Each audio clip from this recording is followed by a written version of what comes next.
7. 내 삶이 어디서부터 잘못된 거지? 주가 너희 영원한 빛이 될 것이며 또 내 슬픔의 날들이 끝나게 될 것임이라. 이사야 60장 20절. 어쩌면 독자가 가장 궁금하게 여기고 자신의 씁쓸한 불안을 내포한 의문이 바로 이것일 것이다. 타인의 얼굴과 인생 속에서 당신은 자신이 가지지 못한 빛과 기쁨과 능력을 발견하고 부러워한다. 우리가 지금까지 살아왔던 낮은 수준의 삶에 만족하지 않고 더 아름답고 더 고귀하며 더 온전히 승리하는 삶의 비결을 묻기 시작한다는 것은 참으로 잘된 일이다.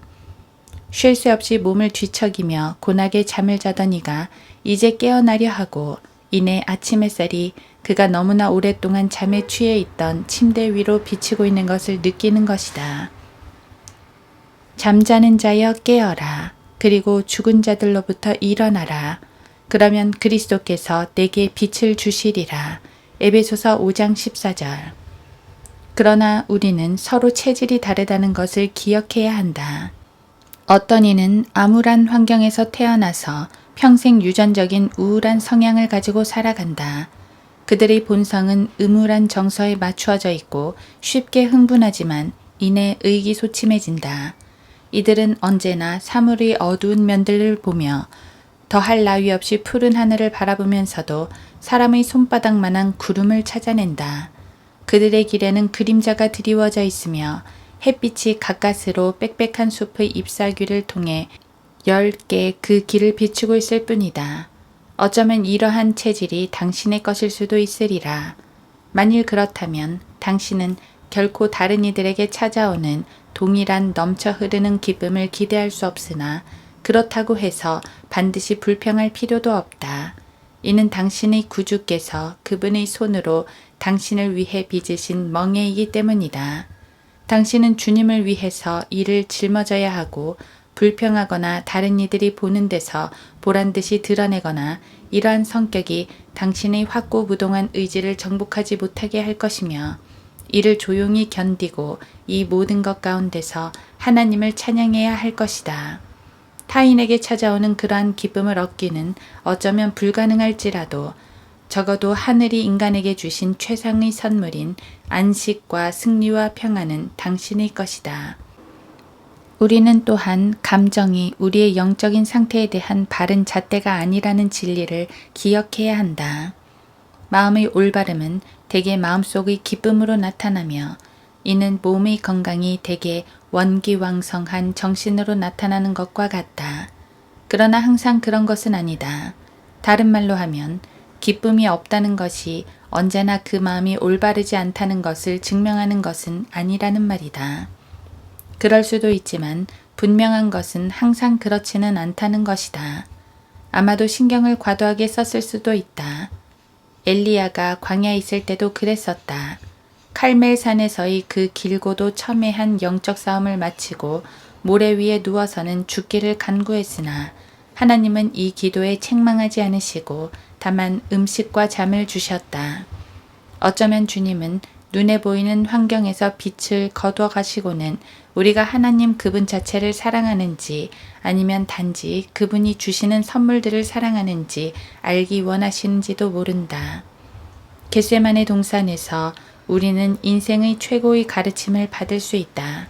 겟세마네에서 아버지께서는 자신의 손으로 아들의 입술에 그 고통의 잔을 대시며 그곳에는 유다 이스카리옷과 같은 자들만이 남아있고 우리의 의지를 꺾으려는 잔인한 고난으로 말미암는 끊임없는 고통이 우리를 짓누르고 절규와 눈물을 쏟아내며 땅에 눕는 것만이 우리가 바라는 최선이며 밤바람은 우리의 절규와 눈물을 하나님께 다다르게 한다.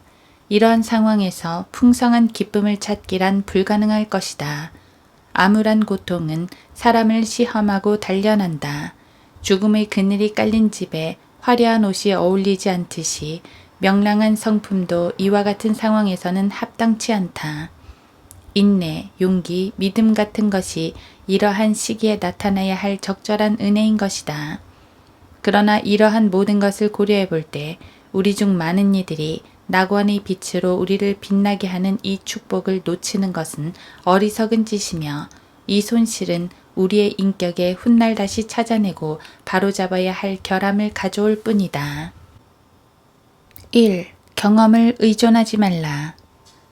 어쩌면 당신은 당신의 신분과 당신의 경험을 분간하지 못하고 있는지도 모르겠다. 우리의 경험이라고 하는 것은 4월 날씨처럼 변덕스럽다. 볕이 드는가 하면 곧 맑은 하늘에 구름이 낀다.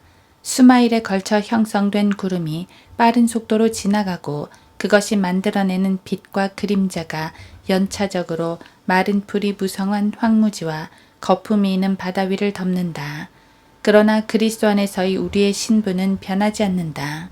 그 신분은 마치 예수 그리스도와 같아서 어제나 오늘이나 영원히 동일하다. 히브리서 13장 8절. 이는 우리 안에서 난 것이 아니라 영원한 주님의 사랑, 즉 우리가 어떤 이들이 되어야 할지를 미리 아시고 그 모든 것에도 불구하고 우리를 사랑하신 그 사랑에서 난 것이다. 이 신분은 우리가 산 것이 아니라 주님의 보배로운 피로 산 것이며 이 피는 우리 스스로 그것을 주장할 수 없을 때에도 마치 우리의 믿음이 강력할 때처럼 강하고도 효과적으로 우리를 위해 간구한다.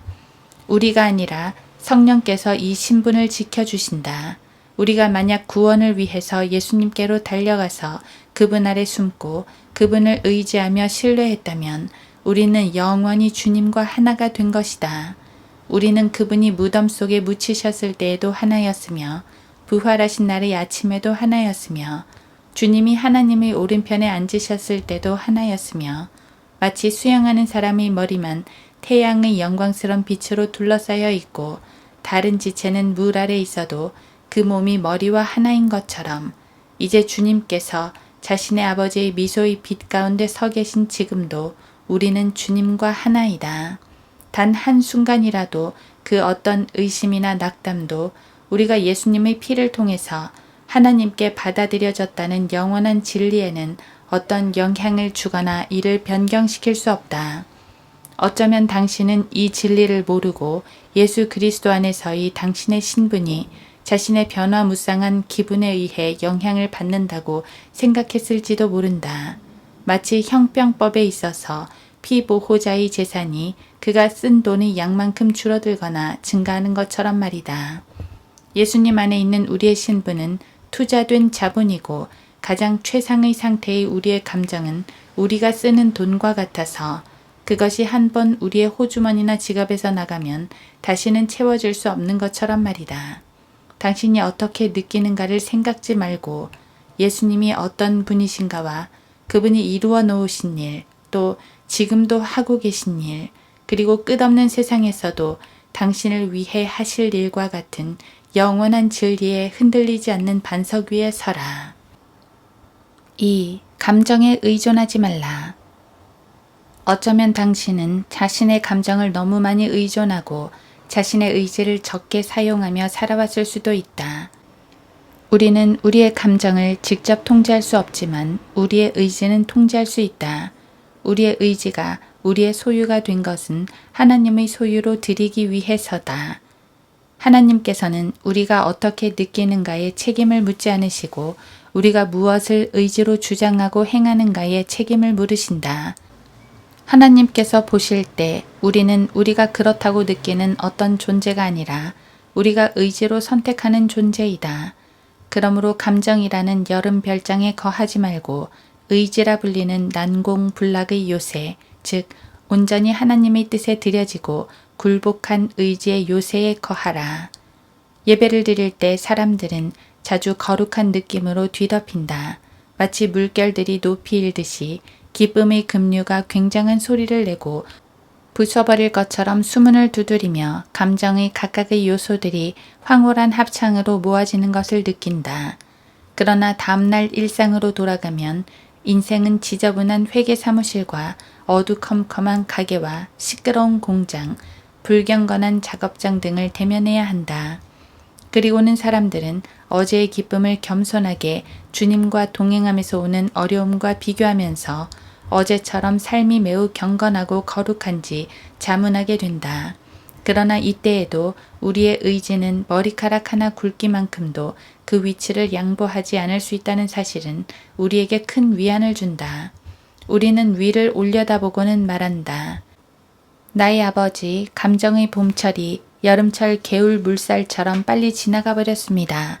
그러나 제 마음 깊은 곳의 의지로는 당신의 발 앞에서 끊이지 않는 그 복된 안식의 때에 그랬던 것처럼 제가 지금도 헌신을 견지하고 있고 신실하며 주님 당신만을 위한 열심이 동일하다는 사실을 주님께서는 알고 계십니다. 이것이 바로 하나님께서 참으로 기뻐하시는 제물이다.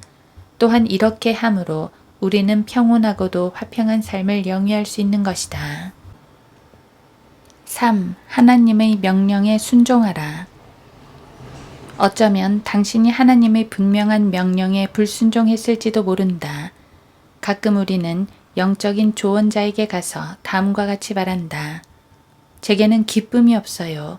수년 동안 기쁨을 거의 누리지 못했어요. 기쁨을 한 번이라도 가져본 적이 있었나요? 네, 회심하고 하나님께로 돌아서고 난 후 얼마 동안은 그랬죠. 그렇다면 하나님께서 당신의 인생 가운데 어떤 분명한 명령을 주셨는데 당신이 그것을 회피한 적이 있나요? 그리고 우리는 얼굴을 아래로 푹 숙이고 금세 눈에 눈물이 가득 고여 도저히 대답할 수 없게 된다. 네, 몇 년 전에 저는 하나님이 제게서 어떤 것을 원하고 계시다는 것을 알게 되었죠.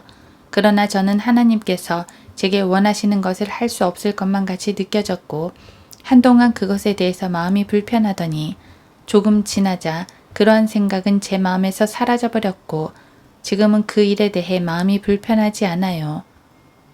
오 형제여, 바로 거기서부터 당신은 어긋난 것이요.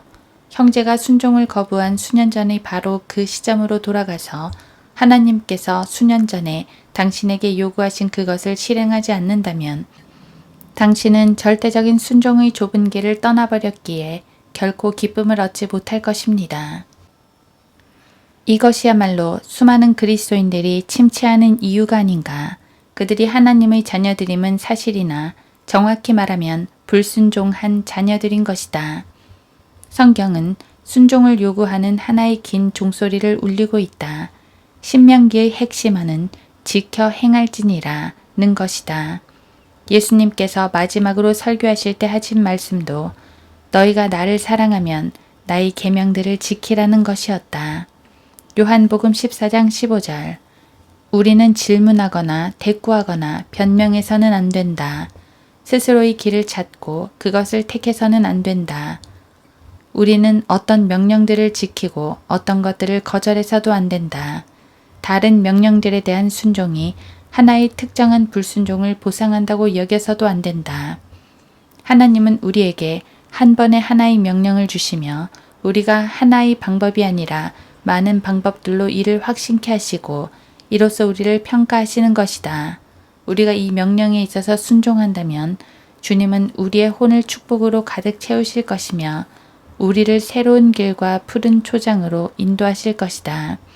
그러나 만일 우리가 이것에 불순종한다면 우리는 정체된 상태가 될 것이며 우리의 활력은 사라질 것이고 그리스도인으로서의 실제 생활에 진전이 없고 능력과 기쁨도 잃게 될 것이다.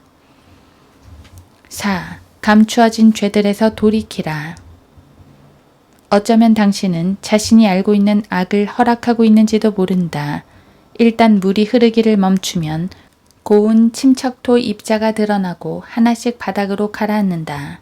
이와 같이 당신이 조용히 묵상하고 있으면 마음속에 자신이 허락한 악이 거하고 있음을 생각할 수 있다. 용기를 내어 한번 깊이 묵상해보라. 파산한 사람이 자신의 재무 상태를 낱낱이 기록한 장부를 보는 것을 거부하듯 폐병 환자가 청진기를 회피하려 하듯이 이 과정을 회피하지 말라. 당신 자신을 잠잠케 하고 하나님의 영께서 자신의 혼에서 찾아 보여주시는 악이라면 어떤 것이든 제거하라. 그것은 당신의 내면 속에 있는 의심은 가지만 찾아보지 않은 벽장이나 회랑 속에 수년 동안 숨어 있었을 수도 있다. 그러나 그것이 무엇이든지 그리고 언제부터 거기 있었든지 상관없이 그것이 당신의 삶 속에 어둠을 가지고 왔고 매일의 슬픔이 되었다는 사실을 분명히 깨달으라. 당신의 의지는 하나님의 뜻에 어긋나는 행동이나 습관들을 포기하기를 거부하는가? 당신은 은밀한 죄를 허락하며 당신의 인생이라는 집으로 들어가는 열린 길을 내어주지는 않았는가? 당신은 다른 이들을 향한 분노와 증오를 간직하고 그들과 화해하기를 거부하는 것은 아닌가? 당신이 용서하기를 거절하는 잘못이나 치르기를 거부하는 빚이나 자백하기를 거부하는 잘못이 있지는 않은가? 타인이 저지를 때는 가장 먼저 판단하면서도 어떤 특정한 이유로 당신 스스로는 변명하고 허락하여 범하는 죄가 당신의 삶에 거하고 있지는 않은가? 어떤 경우에는 축복을 누리는데 방해가 되는 요소가 죄가 아니라 그 사람이 지고 있는 무거운 것일 수도 있다. 히브리서 12장 1절. 죄라는 것은 언제 어디서나 옳지 않은 것이지만 무거운 것은 명확하게 죄라고는 할 수 없지만 그리스도인의 삶을 방해하고 회방 놓는 것을 말한다. 그리고 한 사람에게 무거운 것이 되는 것이 다른 사람에게는 그렇지 않을 수도 있다. 각 사람은 자신의 마음에 확정해야 하는 것이다.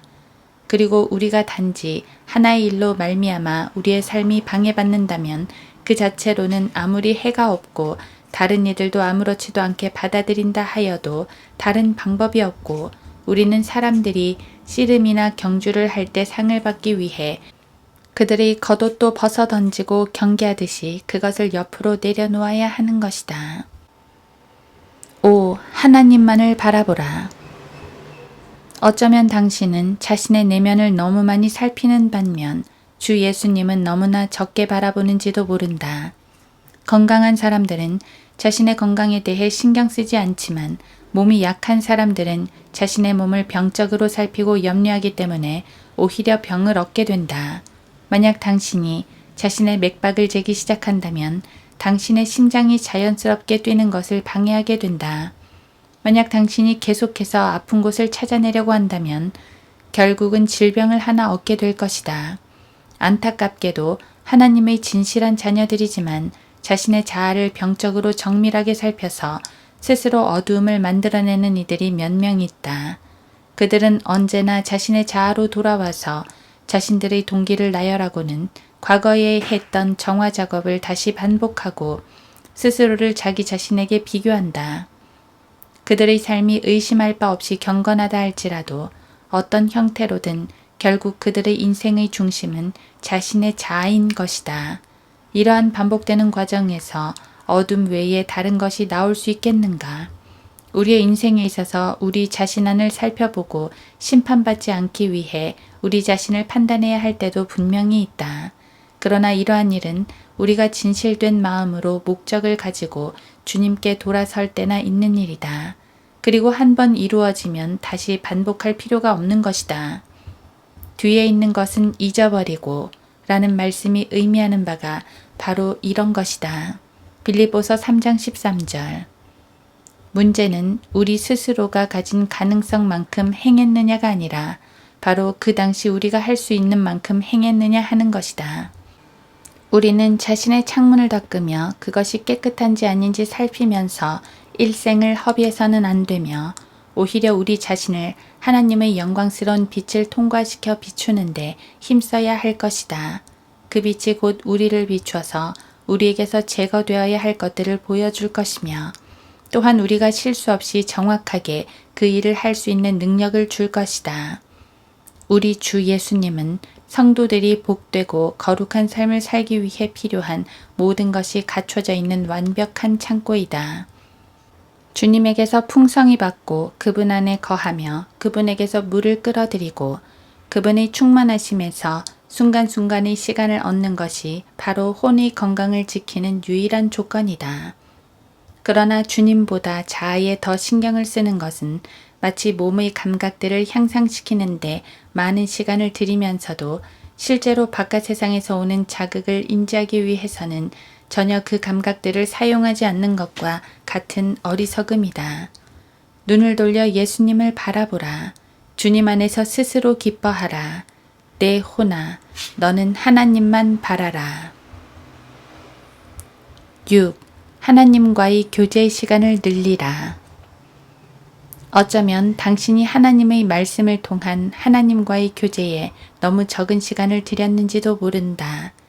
기도를 길게 할 필요는 없지만 하나님과 홀로 긴 시간을 보내는 것은 필수적이다. 주님의 문에서 기다리며 그분의 음성을 듣고 낮이 서늘한 때나 새벽에 오시는 주 하나님을 만나기 위해 성경의 정원을 거닐어야 한다. 당신이 참석하는 모임들의 숫자나 그리스도인 친구들과의 교제나 그리스도인으로서의 활동의 양 등과 같은 것이 주님과 가지는 교제의 시간을 등한시한다는 것을 상쇄시킬 순 없다. 당신이 주님과의 교제를 가장 하기 싫을 때가 바로 자신의 골방문을 닫을 필요가 가장 절실한 때이다. 감정의 즐거움으로 할 수 없는 것일지라도 의무로서 행하라. 그러면 당신은 그 일이 인내 즐거움으로 가득 차는 것을 알 수 있을 것이다.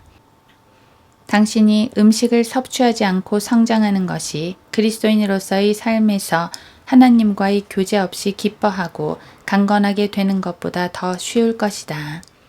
당신이 자신을 위해서 기도할 수 없을 때는 다른 이들을 위해서 기도하기 시작하라. 당신의 욕구가 시들해지면 성경을 손에 쥐고 각각의 구절들을 손가락으로 가리키며 간구하거나 감사의 제목들로 영광을 돌리고 그 하나하나의 일로 하나님을 찬양하라. 성경 그 자체가 실증나게 되면 스스로에게 자신이 단 것들을 과하게 먹어서 입맛을 버린 것은 아닌지 물어보고 그것들을 제거하라. 마음을 고요하게 하고 주의를 집중시킨다면 말씀이 하나님의 음성을 당신에게 분명하게 전달해주는 전화선인 것을 알 수 있을 것이다. 내가 주 하나님께서 말씀하실 것을 들으리니 시편 85편 8절. 셀 수도 없을 만큼 많은 그리스도인들이 기도와 성경 공부의 부족 때문에 고통받고 있다. 체계적인 개인 성경 공부의 부흥이 그 무엇보다도 절실히 필요하다. 이와 같은 것들을 배제하고 경건으로 가는 손쉬운 지름길은 존재하지 않는다. 또한 많은 이들이 기계적인 체제와 일상의 영으로 인해 고통받고 있으며 이런 현상은 교회 사역 속에 만연되어 있다. 우리도 이와 같이 행하고 기계적으로 일한다. 종종 우리는 사람이 아니라 거대한 기계의 바퀴들로 여겨지고 세상에서 우리들의 일의 가치는 우리가 무엇을 말하고 행하느냐는 것에 달려있다기보다 실제로는 우리가 어떠한 사람인가에 달려있다. 우리는 활력을 유지하고 부드러우며 이기적이지 않아야 하고 경건을 유지해야 한다. 그리고 삶의 일상적인 일의 일부분을 포기하는 것이 다른 이들의 구원을 위해 너무나도 중요한 마음의 침착함과 평정을 잃는 것보다 훨씬 나으리라. 7. 그리스도께 온전히 자신을 드렸는가? 어쩌면 당신이 주인이신 주 예수님께 자신을 한 번도 온전히 드리지 않았을 수도 있다. 우리는 여러 가지의 의무들과 권리들로 말미암아 주님의 소유가 되었다. 그러나 소수의 사람들만이 주님의 주권을 인식한다. 우리는 그를 구주로서는 기꺼이 받아들이지만 주님을 왕으로서 받아들이기를 싫어한다. 우리는 하나님께서 예수님을 구주로서 뿐만 아니라 통치자로서 높이신 것을 쉽게 잊어버린다. 하나님께서 정하신 이 순서는 바꿀 수 없다. 예수님의 주권을 무시하는 이들은 결코 강력하고 즐거운 삶을 살 수 없다. 태양을 태양계 중심의 보좌에 두라. 그러면 모든 행성들의 운행이 하나의 아름다운 질서를 이룰 것이다. 예수님을 인생의 보좌에 앉혀드리라. 그러면 모든 일이 조화를 이루고 평화롭게 될 것이다. 먼저 하나님의 나라를 구하라. 그러면 모든 것이 당신의 것이 될 것이다. 헌신은 축복에 있어서 필수 불가결한 조건이다. 그렇게 한다면 지난 수일 동안 당신의 길에 빛이 들어오지 않았다 할지라도 그곳에 빛이 밝아오기 시작할 것이다. 그렇다. 내 태양은 더 이상 지지 아니하며 내 달도 물러가지 아니하리니 이는 주가 너희 영원한 빛이 될 것이며 또 내 슬픔의 날들이 끝나게 될 것임이라.